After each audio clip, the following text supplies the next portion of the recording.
오늘이 몇 번째인 것 같아요? 오늘이 몇 번째예요? 네? 잘 모르세요. 우리 집사님들 잘 모르세요? 안수쌤 잘 모르세요?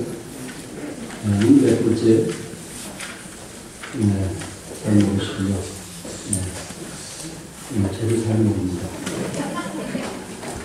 칭찬받는 교회, 오늘은 갈라디아서서 침례에 대해서 여러분과 좀 함께 말씀을 나누기 원하는데, 오늘은 13번째입니다. 그래서 갈라디아서서 침례교회는 무엇 때문에 칭찬받는가? 그래서 우리 종합성서 침례교회도 칭찬받는 교회가 되어야 되자, 그런 의도에서 저들이 최근에 주제를 가지고 말씀을 나누고 있습니다. 오늘은 추석 명절 때문에 여러분이 마음이 바쁘게 오래돼서 왔다고 생각이 되었습니다. 우리나라 그 속담에 도도 말고 별도 말고 한 달만 같아라라는 말이 있습니다. 이런 말이 생겼다라고 하는 것은 그만큼 한 달에 가장 풍성한 날이 추석 명절이기 때문에 그렇습니다. 또한 이런 격언은 추수로 인해서 가장 풍요로운 계절이기 때문에도 그렇습니다. 어릴 때 그 초등학교 교과서에 나오던 생각이 나는데, 달 밝은 한가위 밤에 서로를 생각하며 추수하는 곁담을 몰래 옮겨주던 형 동생의 마음, 바로 그 마음이 한가위의 정서를 말하고 있지 않는가. 특별히 이 한가위에 부모님들에게 또 친척들에게 풍요로움을 서로 나누면서 그리스도의 사랑을 나타내는 작은 모습가 되시기를 바랍니다. 사도 바울은 갈라디아 교회를 향해서 갈라디아서라는 서신을 쓴 이유가 초심을 잃지 않도록 살도록 하자는 것입니다. 사도 바울은 그의 첫 번째 전도 여행에서 갈라디아 지역인 비시디아, 안디옥, 이고니온, 루스드라, 더베 지역 등을 방문했는데, 이 지역들을 통칭해서 갈라디아 주라 이렇게 부르게 되었습니다. 이 근거는 갈라디아서 1장 2절에 보면 함께 있는 모든 형제와 더불어 갈라디아 여러 교회에게라고 말씀한 것을 보면, 갈라디아 여러 교회가 갈라디아 성도 침례교회라고 했을 때 한 교회를 두고 얘기하고 있는 것이 아니고 그곳에 있는 여러 교회들을 두고 말씀을 하고 있습니다. 특별히 갈라디아서를 통해서 우리가 배울 수 있는 그 교훈 중에, 물론 다른 성경에서도 그런 부분에서 잘 말씀하고 있지만은 목사와 성도의 관계에 대해서 여러 번 강조를 했습니다. 그 이유는 그것이 그만큼 중요하기 때문에 그렇습니다. 신앙생활을 오래 하신 분들 가운데는 이 관계 부분, 목사와 성도의 관계 부분이 얼마나 중요한가 하는 것을 뼈저리게 경험하는 사람도 있고, 또한 지금 경험한 사람도 있으리라고 생각이 되어집니다.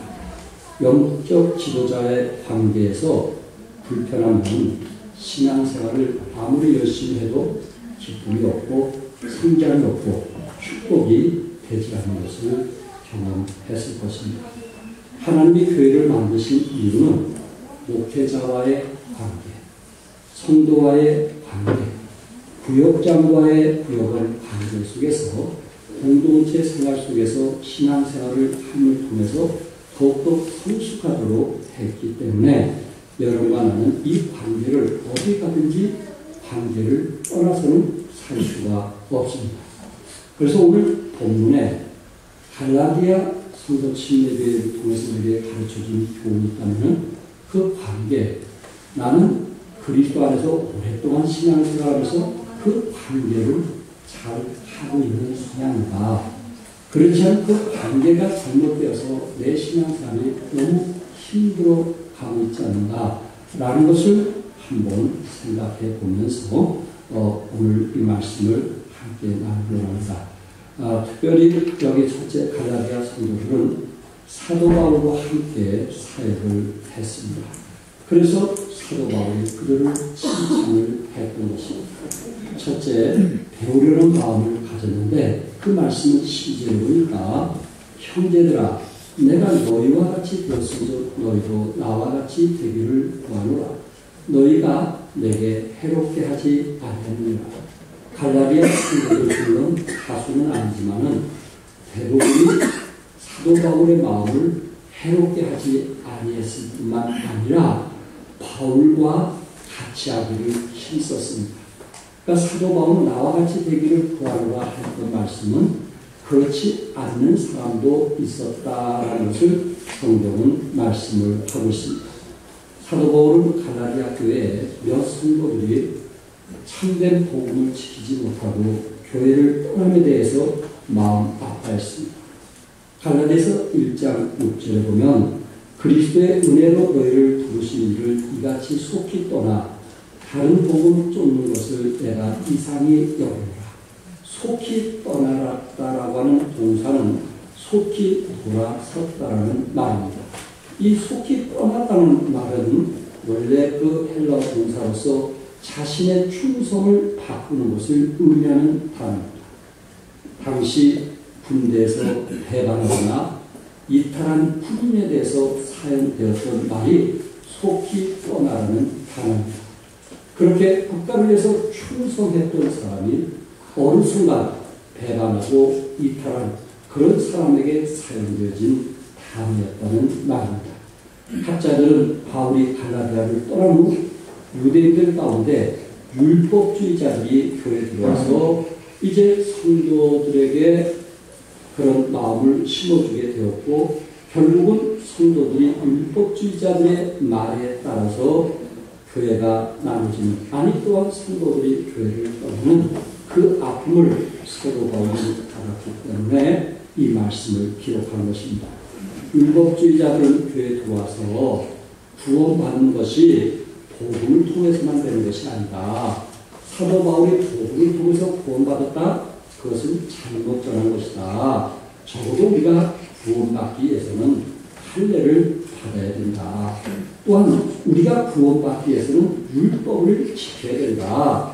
초대교회 당시 복음을 받아들이기 위해서는 율법을 지켜야 한다고 했던 사람들이 많이 있었던 것처럼 우리가 율법을 지켜야 된다. 이렇게 해서 교회 내에 복음이 퇴색되어지는 것을 바울은 너무나 안타깝게 생각을 하면서 이제 갈라디아 교회 편지를 썼던 것입니다. 얼마나 마음이 아프겠어요. 저들이 속히 떠나 다른 복음을 쫓았다고 하니 물론 다는 아니겠지만 그걸로 인해서 바울은 너무나 마음이 아팠던 것입니다. 어떤 사람은 율법주의적인 성향에 사로잡혀 있어서 예수 그리스도의 복음을 하나의 윤리적, 도덕적인 가르침으로 받아들이는 사람이 있습니다. 어떤 사람은 사회의 재반 문제들을 해결해야 할 사회 운동 정도로 생각하는 사람이 있습니다.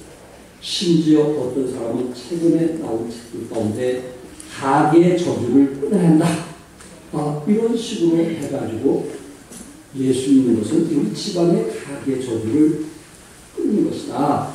하는 쪽으로 초점을 맞추는 사람이 있고 또 어떤 사람은 우리가 복음을 통해서 구원받는 것이 아니고 구원은 절에도 있고 또한 천주교에도 있고 또한 여러 곳에도 다 구원이 있다라고 하는 종교 다인주의자들도 있다는 것입니다.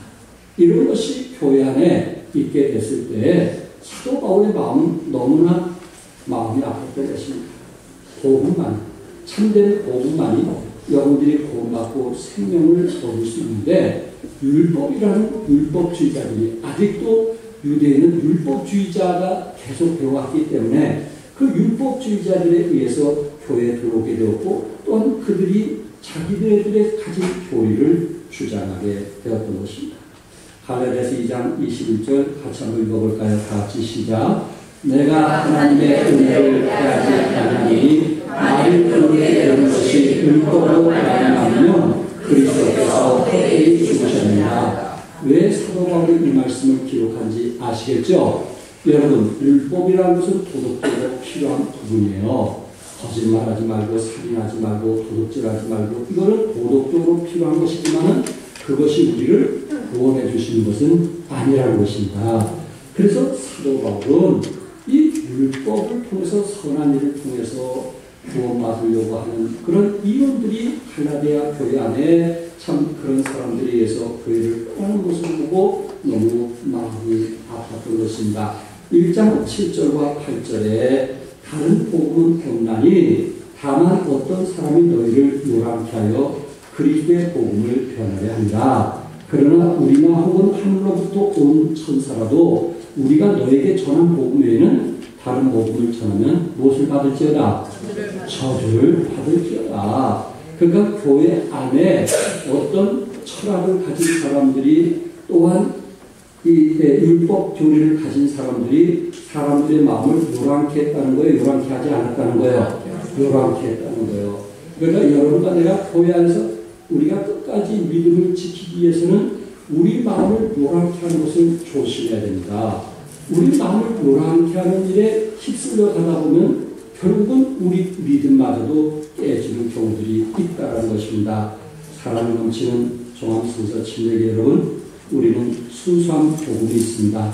우리는 원죄의 은혜의 복음이 있습니다. 이 복음이 편질되지 않기를 바랍니다. 여기서 또 중요한 것은 갈라디아 교회 성도들은 배우려고 했다는 것인데, 물론 개중의 율법 때문에 복음을 떠난 사람도 있었지만 대부분은 사도 바울의 가르침에 배우려고 하는 그런 마음을 가지게 되었습니다. 세상 교육은 가르치는 자와 배우는 자가 구분이 되어 있습니다. 그래서 선생은 가르치는 자고 학생은 배우는 자입니다. 어떻게 보면 그 말에 일리는 있다고 생각이 되어집니다. 한편 목사는 가르치는 자고 또한 성도는 배우는 자. 그래서 그냥 배움으로 끝나고 실천하지 못하는 그런 삶들을 살아가는 경우도 있습니다. 그러나 성경의 그 원리는 세상의 그 원리와는 다르다는 것입니다. 성경에서는 가르치다와 배우다의 차이를 어떻게 정했는가? 그것은 신명기에서 우리 볼 수 있는데, 신명기 4장 1절에 보면 이스라엘아, 이제 내가 너에게 가르치는 규례와 법도를 듣고 준행하라. 이스라엘아, 내가 너에게 뭐하는? 가르친다는 말이 나와 있어요. 그리고 신명기 5장 1절에 보면 이스라엘아, 오늘 내가 너에게 귀에 말하는 규례와 법도를 듣는 것을 뭐하며? 배우며 지켜 행하라. 그러니까 신명기 4장 1절에서는 가르친다는 말, 신명기 5장 1절에서는 뭐 한다는 말이에요? 배운다는 말이 있습니다. 그런데 이 히브리어로 배운다와 가르친다는 말은 원래 어디에서 나온 말이냐면 한 단어에서 동일하게 나온 말입니다. 라마드라고 하는 그 단어는 배우다라는 단어와 가르치다의 단어의 어원이기도 합니다. 그러니까 히브리어 단어에서는 배우다는 뜻도 되고 또한 무슨 뜻도 되는 거예요? 가르친다는 뜻도 된다는 것입니다. 그가 배운 사람이 결국 뭐 하는 거예요? 가르치는 거고, 가르치는 사람이 배우는 사람이에요. 여러분과 내가 배우지 않으면 가르칠 수 있어요? 없어요? 없어요. 그가 어떤 사람은 열심히 배우려고 하는 사람, 말씀을 들을 때 열심히 들으려고 하는 사람, 그 사람이 결국은 다른 사람을 가르치지, 말씀을 배우는 자세에 대해서 이미 거부하는 사람은 절대 그 사람은 다른 사람은 가르칠 수 없다라고 하는 것을 성경에서 우리에게 교훈해주고 있습니다. 영어에 teachable이라는 단어가 있습니다. 가르치다와 그 다음에 하는 능력을 얘기하고 있습니다. 가르치는 능력. 그러나 이 teachable이라는 단어가 학과에서 사용되었을 때는 가르친다는 말이지만은 사람에게 사용되어졌을 때는 배운다는 뜻입니다. 같은 단어도 그것이 가르친다는 뜻으로 사용되어질 수 있고 또한 무슨 뜻으로 사용되어졌어요? 배운다는 뜻으로도 사용되어졌다는 것입니다. 그러니까 여러분과는 세상의 교육과는 다르다는 것을 기억하시고 우리가 믿음 안에서 말씀을 결국 잘 배우는 사람은 다른 사람을 뭐 할 수 있다? 가르칠 수 있다는 것이고, 각 부서에서나 각 구역에서 말씀을 배우려고 하지 않는 사람, 그것을 시시하게 없이 여기는 사람은 결국 다른 사람을 도울 수가 없다는 말입니다. 사도 바울은 갈라디아 교회 성도들이 배우려는 마음을 칭찬을 했습니다. 교회 안에서 유대인들이 주장하는 율법이나 할례나 의식에 그들이 영향을 받지 않고 사도 바울의 그 말씀에 참 배우려고 했고 귀를 기울였던 그 자세에 대해서 칭찬을 하게 되었습니다. 갈라디아서 5장 6절과 7절 같이 한번 읽어볼까요? 다 같이 시작. 그리스도 예수 안에서는 할례나 원하여나 교회가 없되 사람으로서 역사하는 믿음뿐이라. 너희가 다른 데를 잘하니 누가 너희를 말아 진리를 숨기지 않겠느냐. 예, 할례나 무할례나 효력이 있어요, 없어요? 없다. 그런데 율법주의자는 아직도 할례가 효력이 있다, 그렇게 얘기했거든요. 율법이 효력이 있다, 그것이 구원이다, 이렇게 설명을 했습니다. 그러니까 사도 바울의 마음이 얼마나 마음이 아프겠어요. 우리 가운데 예수 믿고 복음을 통해서 우리가 구원받는 자, 우리가 이렇게 전해야 되는데, 아니야, 선한 일을 통해서 구원받아, 아니야, 담배를 끊어야 구원받아, 아니야, 술을 끊어 구원받아, 이렇게 교리적으로 얘기한다면 그것이 얼마나 잘못된 거예요. 우리 하나님 우리 행위를 아시지만 그럼에도 불구하고 우리가 예수 그리스도를 개인의 구세주로 영접할 때 우리는 그리스도 안에서 하나님의 자녀가 된 것을 믿으시기 바랍니다. 우리는 그런 믿음을 가졌단 말이에요. 그런데 중요한 것은 갈라디아 성도들 가운데 너희가 다름질을 잘하더니, 열심히 주님을 향해서 다름질을 잘하더니 누가 너희를 막아 진리를 순종치 않게 하느냐, 이런 경우들이 있을 수 있다는 것입니다. 정말 열심히 복음을 통해서 영적으로 막 성장하고 마음이 뜨거워지고 하나님 사랑합니다, 십자가 사랑합니다 하고 이렇게 내 마음이 주님을 사랑해서 뜨겁게 열정적으로 헌신되어지는데 어떤 사람이 쏙닥쏙닥 거려가지고 그 뜨겁던 마음이 식어지는 그런 경우들이 있더라는 것입니다. 여러분은 그런 역할 하지 마시기 바랍니다. 그런 역할 하지 마시기 바랍니다. 이것이 얼마나 큰 죄인지 아십니까? 그 한 사람을 실족해 하는 일이 얼마나 큰 죄인지 아십니까? 같은 말을 해도 그 사람을 세우고, 같은 말을 해도 그런 거 아니야, 그래도 당신은 끝까지 믿음을 가져야 돼, 이렇게 얘기해야 되는데, 그래, 그럴 수도 있겠네 해가지고 오히려 그 사람에게 상처와 아픔을 줘가지고 더 이상 일어나지 못하게 하는, 너희가 다름질을 잘하더니 잘하는 사람에게 더 잘하도록 채찍질을 하지 못할 망정 오히려 그를 막고 그리고 순종치 못하게 한다면 이보다 더 마음 아픈 일이 어디 있겠느냐. 그래서 종합성서 7내기는 배우는 성도들이 됩시다. 늘 배우려고 하는, 늘 말씀을 들으려고 하는 그런 겸허한 마음이 될 수 있기를 바랍니다. 여기 작은 두 번째는 같은 비전을 가졌다는 것입니다. 형제들아, 내가 너희와 같이 되었은즉 너희도 나와 같이 되기를 구하노라. 여기 나와 같이 되기를 구한다는 말은 배운다는 의미가 있고, 또 한 가지는 같은 비전을 가지면서 함께하기를 원했던 것입니다. 그래서 사도 바울은 형제들아, 내가 너희와 같이 되었은즉 같이 되기를 구하노라 하면서 이 같이 되었은즉과 같이 되기라고 하는 그 두 단어를 사용을 하면서 배우는 학생 또한 가르치는 선생, 그래서 선생은 배우는 학생의 입장에서 늘 들으려고 하고 배우는 학생은 뭐하는 입장에서, 가르치는 입장에서 섬기려고 하는 그 마음이 우리에게 필요하다는 것입니다. 여러분, 평생 배우는 사람 되겠어요? 평생 배우는 사람 되겠어요? 평생 말씀을 배우고 그 말씀을 적용하는 사람이 되겠어요? 평생 배우는 사람 되겠어요? 평생 배우는 사람은 부끄러운 사람입니다. 이제 그 말씀을 배운 것을 가지고 내가 삶에 적용하고 남을 돕고 그리고 영향을 미치는 그런 선생이 되기를 우리 주님께서 말씀을 하고 있습니다. 여기에 같이 된다는 그 말은 우리는 예수님을 통해서 너무나 잘 알 수 있습니다. 예수는 원래 하나님이십니다. 천지를 지으신 창조자시오 전능자이십니다. 그분이 우리와 같이 될 수 있어요? 없어요? 없어요. 어떻게 그분이 만물을 창조하신 하나님께서 우리와 같이 될 수 있겠느냐 하는 것입니다. 그런데 빌립보서 2장 5절에 너희 안에 이 마음을 품으라. 곧 그리스도 예수의 마음이 그는 근본 하나님의 본체시나 하나님과 동등됨을 취할 것으로 여기지 않으시고 오히려 자기를 비워 종의 형체를 가져 사람들과 같이 뭐했고 되었고. 예수님은 뭐 하셨어요? 같이 되었어요. 예수님의 삶은 같이 되신 분이에요. 전능하신 하나님, 능력 많으신 하나님, 무소부재하신 그 하나님, 편지하신 하나님, 그 하나님께서 우리와 같이 하기 위해서 이 땅에 종으로 오셨고 우리를 섬기기 위해서 성육신하셨어요. 그분이 말씀하기를 뭐라고 말씀하냐면 너희도 나와 같이 되기를 원하노라. 바울이 말하는 것을 예수님께서 말씀한 거예요. 내가 너희와 같이 되었으니 너희도 나와 같이 되기를 원하는데 너희 안에 그리스도의 마음을 품으라. 이렇게 말씀을 하고 있는 것입니다. 성도 여러분, 우리 주님이 우리와 뭐 하셨어요? 같이 하셨어요.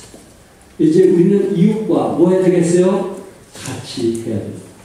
이제 바울이 말하기를 내가 너희와 같이 되었으므로 너희도 나와 같이 되기를 원한다. 내가 너희를 섬겼으니 너희들도 이제 나와 같은 비전과 꿈을 가지고 함께하기를 원하노라. 그래서 사도 바울은 이미 갈라디아 성도들 가운데 바울과 같은 비전과 소원을 가지고 선교하고 양육하고 훈련하는 이 부분에 함께하는 사람들이 많이 있었어요. 그러나 그 중에 어떤 사람은 꼭 바울과 같이 하지 않는 사람들이 있었더라는 거예요. 이게 바울의 마음을 힘들게 한 거예요. 바울의 마음을 힘들게 한 거예요. 예수님도 우리와 같이 한 것처럼 우리들도 주님과 같은 마음을 가지고 함께 살게 임하는 여러분 내가 될 수 있기를 바랍니다. 그런 태도가 중요하다는 것입니다. 여기서 같은 비전을 갖기 위해서 우리는 두 가지 오해를 풀어야 되는데 첫째 오해가 뭐냐면 봉사를 누가 하느냐 하는 것입니다. 봉사를 누가 하느냐. 에베소 4장 11절과 12절 우리 같이 한번 읽겠습니다. 이 말씀 너무 중요하기 때문에 같이 읽겠습니다. 다 같이 시작. 그가 혹은 사도로 혹은 선지자로 혹은 복음 전한 자로 혹은 목사와 교사로 주셨으니 이는 성도를 온전케 하며 봉사에 일하게 하며 그리스도의 몸을 세우려 하시나. 이 말씀에 보면 자 사도가 있어요 없어요? 지금 사도는 뭘 본 사람이요? 예수님의 부활을 본 사람이요, 예수님과 함께 동행한 사람이요, 또한 선지자, 하나님 말씀을 예언할 사람이 있어요 없어요? 이제 지났어요. 복음 전하는 자는 있었어요. 지금도 빌레그람 목사님처럼 세계를 다니면서 복음 전하는 거, 교회를 두지 않고 복음 전하는 사람이 있어요. 그 다음에는 누구를 줬어요? 교회 목사와 교사를 줬어요.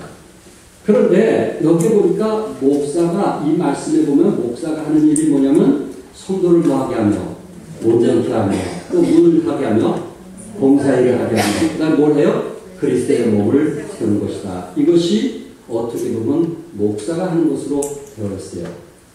장동원 목사님이 살아계실 때 개역 개정에서 제일 잘 번역한 것이 에베소서 4장 12절이다. 그건 제가 이렇게 이거는 너무나 잘 번역해놨다 이렇게 얘기했어요. 그러니까는 이 내용이 좀 잘못 번역이 되었다는 겁니다.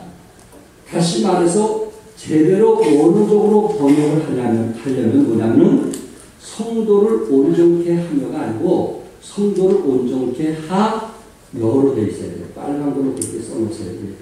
특별히 안수 시간과 집사님들 꼭 거기다가 하 뭐로 써요? 여로 쓰세요. 빨간 걸로 여로 쓰세요. 이미 개역 개정에서도 그렇게 번역이 되어 있어요. 온전케 하여 이렇게 번역이 되어 있고 표준 세번역을 제가 찾아보니까 그곳에서도 성도들을 준비시켜라고 말했어요. 성도를 뭐 시켜? 준비시켜. 그러니까 여기서 목사는 성도를 뭐 하는 거예요? 준비시키는 거예요. 그러면 성도를 준비시키면은 성도들은 뭐 하는 거예요? 뭐 하는 거예요? 두 가지. 봉사 일을 하게 하고 그리스도의 몸을 세우는 거예요. 봉사 일을 누가 하는 거예요? 성도가 하는 거예요. 목사 일을 뭐 하는 거예요? 예? 성도를 온전케 하는 거예요. 목사나 사역자들은 성도를 온전케 하면 그 다음에 성도들은 봉사일을 하고 그리스도의 몸을 세우는 것을 누가 하는 거예요? 성도들이 하는 거예요. 그가 우리 집사님들이 해야 될 역할이 뭔가 이게 선이 거져야 돼요. 내가 교회 이런 일은 내가 해야 되는 거구나. 왜냐하면 목사는 성도를 영적으로 온전케 하는 일을 감당을 하고 성도들은 봉사일을 하고 그리스도의 몸을 세우게 하는 일을 하는 거예요. 그러므로 성도 여러분, 베드로서 4장 10절에 보면 각각 은사를 받은 대로 하나님의 각양 은혜대로 맡은 선은 청기같이 서로 봉사하라. 선한 뭐같이? 청기같이 봉사라고 했는데, 섬기는 원리 중에 아주 중요한 것은 은사 따라 섬기는 거예요. 뭐 따라 섬기는 거예요? 은사 따라 섬기는 거예요. 그렇기 때문에 여러분과 내가 이것은 하나님이 주신 은사라고 생각하는 것은 반드시 두 가지가 있어야 돼요. 첫째는 그 일이 좋아야 하는 거예요. 그 일이 뭐 해야 돼요? 좋아야 하는 거예요. 그러니까 여러분과 이것을 하나님 주신 은사라고 하면 그 일이 좋아야 하는 거예요. 만약에 여러분들이 차량운행 하는데 참 그것이 싫은 거예요. 짜증나는 거예요. 그러면 그거는 그게 은사가 아니에요. 일찍 일어나기가 싫은 거예요. 그거는 은사가 아니에요. 그 사람은 덕이 안 돼요. 왜냐하면 그런 사람 목사에게 대적하기 때문에 그래요. 그러니까 은사는 뭐 해야 돼요? 즐거워야 돼요. 아주 중요한 일이에요. 어떤 사람은 차량 운행에서 정말 즐겁게 하는 사람이 있어요. 저는 봤어요. 기쁨으로 하는 사람을 봤어요. 또한 교회 어떤 안내도 즐겁게 아주 그냥 일찍 일어나서 준비하는 마음으로 찾아 나온 사람도 저는 봤어요. 그건 하나님 주신 은사예요. 두 번째는 객관적인 평가를 받을 수 있어야 돼요. 무슨 평가? 객관적인 평가. 저분은 참 저희를 즐긴다. 그런 평가를 받을 수 있어야 돼요. 저희 바로 위에 형님이 계신데 그 형님은 이 차에 대해서 하루에 1시간 내지 2시간 가는 사람이에요. 출근하기 전 1시간 전에 나가서 차를 손수 닦고 차를 운전하는 사람. 그래서 식구나 누가 타가지고 만약에 신발에 뭐 흙이 묻어 타면 잠깐 신발을 털어주고 타는 사람. 아주 차에 대해서, 그래 어떤 사람 뭐 차에 대해서 신경 너무 안 쓰는 사람도 있어서 다르지만 하여튼 차에 대해서 그걸 아주 즐기면서 새벽에 그렇게 일찍 일어나서 그렇게 즐기면서 그걸 하는 사람이 있어요. 그래서 그분은 착당한 은사가 있는 것 같아요. 네. 그런데 다른 사람이 볼 때도 아내가 볼 때도 그것을 뭐 해줘요? 그 부분에 대해서 뭐 해주는 거예요? 인정해주는 거예요. 그거를 즐기는 거예요. 그리고 누가 어떤 분이 탁 하면 기분이 좋은 거예요. 자기 깨끗한 차를 태웠다라 하는 그 마음에 너무너무 기분이 좋은 거예요. 성도 여러분, 심리학자인 아브라함 마슬로우라고 하는 분이 이렇게 얘기했어요. 인간 안에 존재하는 가장 고도의 욕구를 자아실현의 욕구로 보았다고 했어요. 인간 안에 존재하는 가장 고도의 욕구가 뭐냐면 자아실현의 욕구예요. 자아실현의 욕구. 다시 말해서 이런 사람들은 자아실현이 되면 차를 닦든지 뭐 차량 운행을 하든지 안내를 하든지 뭐 어떤 일을 하든지 그 봉사를 하게 되면 이분은 거기에서 살 맛을 느끼는 거예요. 그 안에서 즐거움을 느끼는 거예요. 이걸 갖고 은사. 히라브로 은사를 나타내는 말인 카리스마는 본래 카라라는 말인데 그것은 기쁨이라는 단어에서 유래됩니다. 그가 은사 입고는 뭐예요? 기쁨이에요. 여러분과 내가 봉사를 하면 무엇이 있어요? 기쁨이 있어요. 즐거움이 있어요. 그랬더니 어떤 사람은 왜 굳이 안 하냐고 그런 사람 있죠? 근데 자기 구제가 아니야. 그건 의사가 아니야. 근데 어떤 사람은 구제하는 사람, 그 굳은 일을 즐거움으로 가서 도와. 아무리 바빠도 그것이 우선순위로 도와. 바로 그분이 구제 은사가 있는 거예요. 그러니까 우리는 은사가 여러 가지인데 그 은사는 즐김이 있고 그 일 속에서 우리 안에 뭐가 있어야 돼요? 기쁨이 있어야 돼요. 아멘? 아멘? 우리는 그 일을 하는 거예요. 여러분, 내가 그리스도 안에 살면서 봉사는 누가 하는 거라고요? 성도들이 하는 거예요. 그리고 은사대로 하는 거예요. 그리고 그 일이 도가 지나치는데도 그 일에 기쁨이 있고 즐거움이 있는 거예요. 나는 동암성서 침례교회 성도들이 나이에 관계없이 그 은사대로 여러분의 기쁨으로 일할 수 있기를 바랍니다. 내가 교회 안에서 기쁜 일이 뭔가? 그래, 조금 일찍 나와서 안내가야 되겠다. 뭐 조금 일찍 나와서 누구를 좀 이렇게 인사해야 되겠다. 그런 분야에서 기쁨으로 할 수 있기를 바랍니다. 그가 가르치는 사람은 사역자들이고, 그리고 봉사는 누가 하는 것이라고요? 성도들이 하는 것이다. 그래서 우리 사역자들은 하나님께서 그들을 부른 사람들은 무슨 일을 하게 해야 돼요? 가르치는 일을 하게 해요. 가르치는 일을 해요. 양육하는 일을 하게 해요. 그리고 여러분 하나는 무슨 체육대회가 하면은 누가 나서야 돼요? 우리 집사님들이 나서요. 이게 남의 일처럼 얘기하면 그 사람은 우리 교회 안에서 제대로 성숙된 사람이야.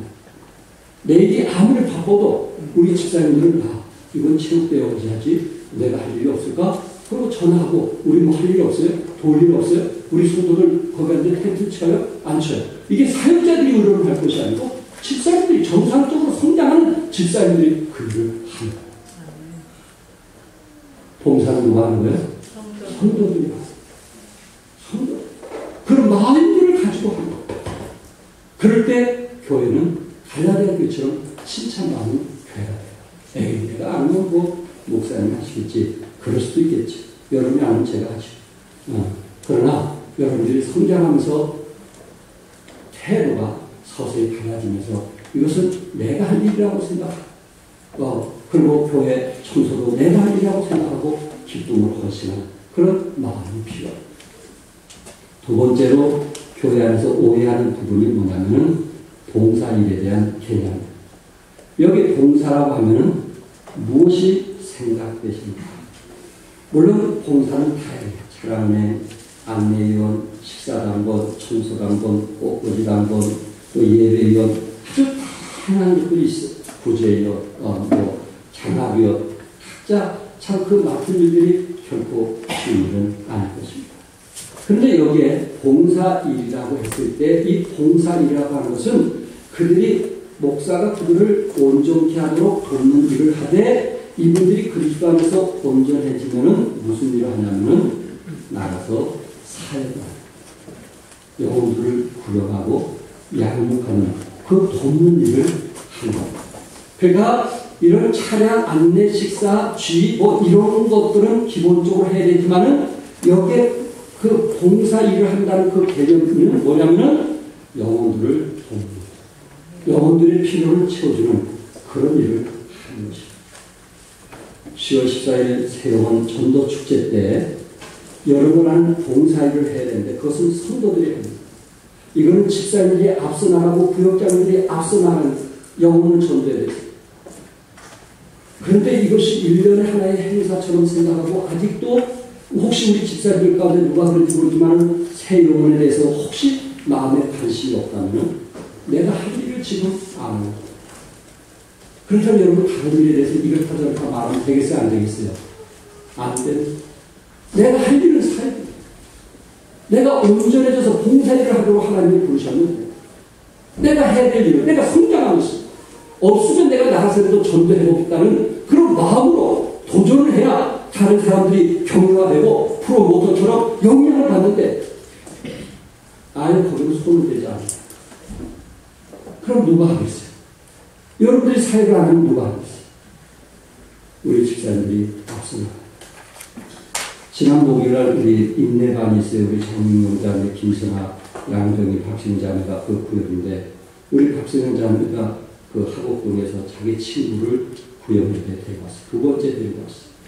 그래서 말씀을 공부한 후에 박수인 자매가 이제 두 번째 시간 제자훈련 구형예배 드리고 두 번째는 이제 박수인 자매가 제자훈련을 하는데 제자훈련하면서 자기가 배운 친구가 거기서 예수님을 영접했어요.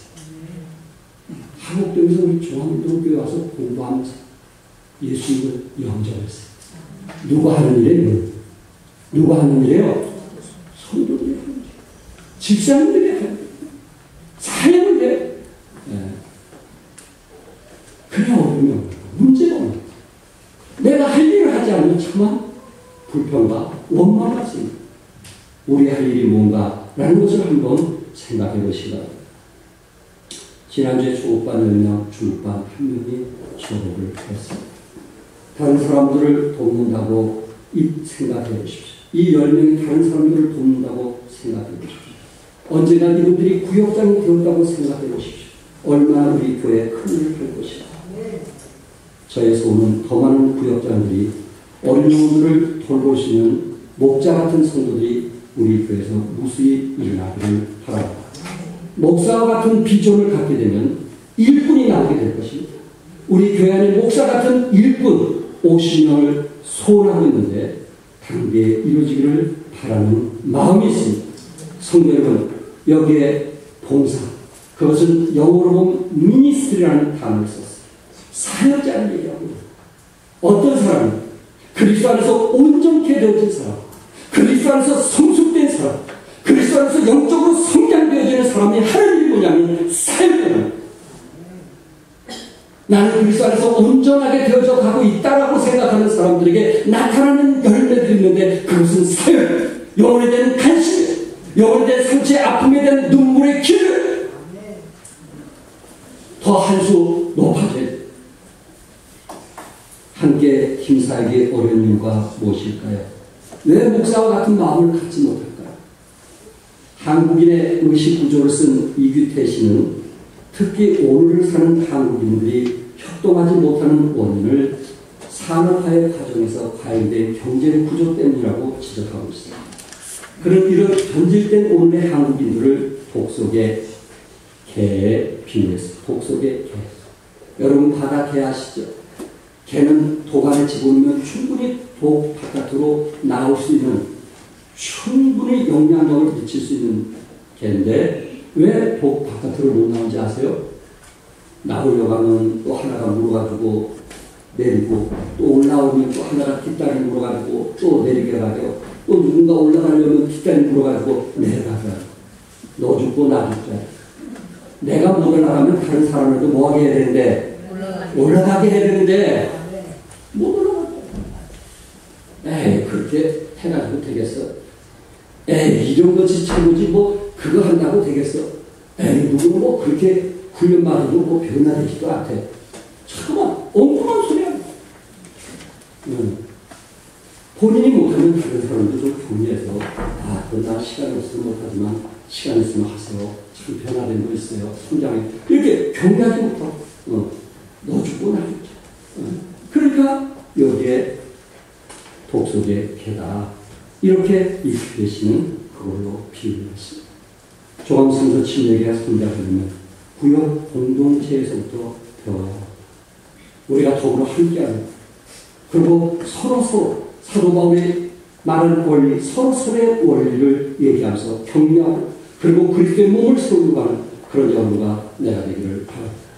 사도 바울은 갈라디아 교회에게 너희도 무엇같이 되기를 나와 같이 되기를 구한다. 아멘. 아멘. 그런 분들이 있지만 나와 같은 사람이 있어서 사도 바울은 칭찬하고 있지만은 다른 복음 때문에 떠나는 저들을 향해서 마음 아파하면서 너희도 나와 같이 되기를 구한다. 이렇게 말씀하고 있습니다. 두 번째 갈라디아 성도들은 사도 바울을 존귀하게 했어요. 13절에서 15절에 있는 말씀인데 어떻게 존귀하게 했느냐. 첫 번째 목회자를 외모로 보고 판단하지 않았다는 것입니다. 내가 처음에 육체의 약함을 인하여 너에게 복음을 전한 것은 너희가 아는 바라. 너희를 시험하는 것이 내 육체에 있으되 그가 갈라디아 성도들이 시험받을 수 있는 것은 바울의 뭐에 있다고 했어요? 육체에 있다고 했어요. 그러니까 지금 사도 바울은 갈라디아로 이미 갔을 때는 복음 전하기 위해서 간 것이 아니고 사도 바울은 원래 몸이 안 좋아가지고 좀 치료받기 위해서 자기 몸의 건강이 회복되기 위해서 갈라디아로 갔거든요. 그런데 갈라디아 성도들은 어떤 사람이냐면 사도 바울의 육체의 약함을 보고도 그 약함을 보고도 무시하거나 업신여기지 않고 외모로 판단하지 아니했던 것을 보게 됩니다. 성경에 보면 그가 안질병이 아닐까 그렇게 보는 사람도 있고 어떤 사람은 눈병으로 보는 사람도 있는데 어쨌든 사도 바울이 갈라디아라는 곳에 갔을 때는 눈이 안 좋다면 눈이 거의 감겨져 있을 것이고 소경 비슷한 그런 사람이었을 거예요. 그런데 불구하고 갈라디아 성도들은 사도 바울을 뭘로 판단하지 않았어요? 외모로 판단하지 않았어요. 아멘? 그러니까 배우려고 합니다. 성도 여러분, 사역자는요, 탤런트가 아니에요. 제가 좀 남들에 비교해서 좀 떨어지지 않지만 그래도 잘생긴 건 아닌 것 같아요. 목사는 탤런트가 아니에요. 우리 목사는 얼마나 잘생겼나? 우리 목사는 왜 설교를 배우처럼 좀 저렇게 못하지? 목사님의 서로처럼 좀 이렇게 목소리가 좀 아름다워가지고 우리가 좀 시원하게 좀 잠 좀 깨울 수 있도록 그런 목사님이 소리지? 여러분, 갈라디아 성도들은 사도 바울을 볼 때 외모로 판단하지 않았다고 했어요. 그가 얼마나 하나님을 사랑하고 있는가? 그가 성도를 얼마나 끝까지 사랑하고 있는가? 그가 얼마나 영혼을 도우려고 하는가? 그것을 보았다는 겁니다. 그러므로 교회 안에서 외모로 평가하지 않기를 바랍니다. 두 번째는 목자를 업신여기지 않았어요. 14절에 너희를 시험하는 것이 내 육체에 있으되 이것을 너희가 업신여기지도 아니하며 뭐 하지 않았어요? 업신여기지 않고 오히려 사도 바울을 하나님의 천사와 같이 또는 그리스도의 뭐같이? 예수와 같이 그런 외모로 볼 때 형편없는 그런 분을 업신여기지 않고 천사와 같이 예수와 같이 영접했다. 이렇게 말씀하고 있어요. 여러분과 내가 교회 안에서 신앙생활하면서 여러분에게 부탁하고 싶은 두 가지는 꼭 요구를 해서는 안 될 두 종류의 사람이 있어요. 그 사람이 뭔지 아세요? 첫째는 다 따라서 선생님. 또 하나는 목사님. 여러분이 평생 이거는 마음에 지고 갈 일이 있는데 가정에서 선생을 욕하면 그 아이는 학교에 가서 더 이상 배울 것이 없어요. 그리고 가정에서 목사를 욕하면 그 사람은 영적으로 교회 안에서 배울 것이 없어요. 여러분 자식 앞에서는 그분이 아무리 부족할지라도 교사와 목사는 뭐 해서는 안 돼요? 여러분이 자녀 앞에서 목사를 욕하고 그 자녀들이 영적으로 성장하는 거 보면 나에게 얘기했어요. 목사님과 부부가 싸움을 해가지고 내 자식이 잘된 거 보면 저에게 얘기하시잖아요. 저는 목회 34년 하면서 제가 아픈 뼈저리게 느낀 경험이에요. 결국 성도의 유익이 안 돼요. 도움이 안 돼요. 그걸 욕을 해갖고 나에게 내 가정에 도움이 되는데 좋은데 도움이 안 돼요. 내 사업에 유익이 안 돼요. 기쁨이 안 돼요. 그러므로 어떤 일이 있다 할지라도 두 종류는 욕하면 안 돼요. 첫째 누구? 선생님. 또 누구? 여기 성경에 너희가 업신여기지도 아니하며 버리지도 아니했다. 그렇게 말씀했어요. 세 번째 갈라디아 교회는 칭찬을 했는데 15절에 보니까 너희의 복이 지금 어디 있느냐? 내가 너희에게 증거하니 너희가 할 수가 있었다면 너희의 눈이라도 떼어나를 주었으리라. 사도 바울이 눈이 나빴기 때문에 갈라디아 성도들은 뭐까지 떼어주려고 했어요?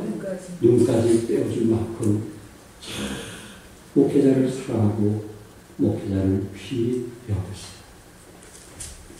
얼마나 귀한가요? 저도 이제 목회하면서 어떤 분이 절기마다 저에게 용돈을 주신 분이 있어요. 제 아내가 전화를 했어요. 이제 하지 않으셔도 돼요. 그 마음은 제가 헤아리고 있으니까 하지 마세요. 그렇게 얘기했어요. 그들이 뭐라고 말씀하는 사모님, 이것은 제가 목사님께 드린 것이 아니라 제가 기뻐서 하는 일이에요. 제가 뭐해서 하는 일이에요? 기뻐서 하는 일. 여러분, 누구를 섬기되 뭐해서 해야 되겠어요? 기뻐서 해요. 고마워서 해요. 감사해서 해요. 울산 성서 침례 김원기 목사님인데 아마 우리 성서 침례교에서는 두 번째로 교회가 가장 크게 잘 지어진 교회입니다. 6층 건물에 한 30억인가 들여서 예배당을 크게 지었는데 이분이 보림 성서 침례교 김용 목사님이 원로 목사 축배할 때 축사를 해줘요. 성도들이 만당인데 축사를 해요. 그래서 이런 얘기예요. 우리 성도 중에 한 분이 사업하는 분이 20년 동안 사업을 하는데 20년 동안 자기에게 이 구정 때 되면은 은행에서 100만 원 수표를 바꿔갖고 만원짜리로 20년 동안 자기에게 갖다 줬다. 그래서 뭐라고 하냐면은 혹시 아이들 세배하면 이걸로 돈 주세요. 세뱃돈 주세요. 하고 20년 동안 100만 원씩 1년에 한 번씩 그렇게 했다. 그러니까 그분은 20년 동안 사업이 잘 됐다는 게 안 됐다는 거예요. 잘 됐다. 그런 성김이 따릅니다. 우리 사랑하는 성도는 여러분의 성김은 제가 다 말로 여기서 표현할 수 없어요. 일일이 다 표현할 수 없어요. 너무나 많은 사랑을 받은 사람. 그러나 여기서 더 중요한 것은 여러분과 함께 섬기면서 상처를 받을 수 있지만 더 중요한 것은 고슴도치는 어떠한 영향을 미치냐면 그는 서로 껴안으면 상처받지만 찔리지만 이제는 그 찔림을 넘어서 사랑으로 극복하는 것이 고슴도치. 부부는 같이 있으면 때로 상처를 받을 수 있어요. 주기도 하고 받기도 해요. 그러나 그 상처를 뛰어넘는 사랑으로 극복할 수 있는 그런 부부가 건강한 부부입니다. 상처를 안 받는 사람 있어요? 없어요? 없어요. 그러나 사랑으로 극복하는 사람이 있어요? 없어요? 있어요. 여러분과 내가 상처를 받았냐 안 받았냐 그것이 중요한 것이 아니고 이제 그 상처를 떠나서 그것을 극복할 수 있느냐 사랑으로 극복할 수 있느냐 그것이 갈라디아 교회처럼 칭찬을 받을 수 있더라 하는 겁니다. 우리는 다 불완전해요. 완전한 사람은 아무도 없어요. 그래서 난 누구 때문에 상처받았다 그렇게 말할 수 있어요. 상처받을 수 있어요. 그러나 중요한 것은 사랑 때문에 그것을 난 극복하면서 살아가는가 극복하지 못하고 살아가는가 거기에 따라서 관계가 깨어질 수도 있고 관계가 더 뜨거워질 수도 있다는 사실 여러분들이 기억하시고 오늘 갈라디아 교회처럼 칭찬받는 여러분과 내가 되기를 주님의 이름으로 축복합니다. 기도하겠습니다.